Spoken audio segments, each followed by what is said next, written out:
في إطار الجهود المتواصلة لمحاربة الجريمة المنظمة، تمكنت فرقة الأمن والتحرير للدرك الوطني ببطيوة من تفكيك شبكة إجرامية خطيرة تنشط عبر عدة من الولايات، مختصة في تهريب المخدرات على درجة من الخطورة تهدد الاقتصاد الوطني والصحة العمومية. هذه العملية النوعية جاءت على إثر استغلال معلومات أمنية تحصل عليها أفراد فرقة الأمن والتحرير ببطيوة تفيد بمحاولة تمرير شحنة من المخدرات على متن جرار طريقي، ليتم على الفور تكثيف التحريات ووضع خطة محكمة أفضت إلى توقيف الجرار الطريقي وسائقه وحجز كمية معتبرة من المخدرات كانت مخبأة بإحكام أسفل المقطورة. بعد مواصلة التحقيق وتنشيط عنصر الاستعلامات تم الوصول إلى باقي أفراد الشبكة. أسفرت العملية عن توقيف 7 أشخاص تتراوح أعمارهم ما بين 26 و 41 سنة، من بينهم 3 مسبوقين قضائيا،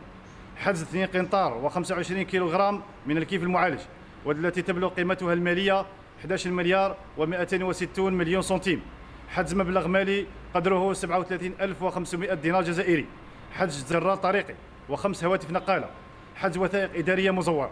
سوف يتم تقديم المشتبه فيهم أمام السيد وكيل الجمهورية لدى محكمة أرجيو فور استكمال التحقيق، تبعا لجناية الحيازة والنقل والتخزين والشراء قصد البيع لمواد مخدرة ضمن جماعة إجرامية منظمة عابرة الحدود، التهريب على درجة من الخطورة باستعمال وسيلة نقل، تبييض الأموال، تزوير المركبات والوثائق الإدارية.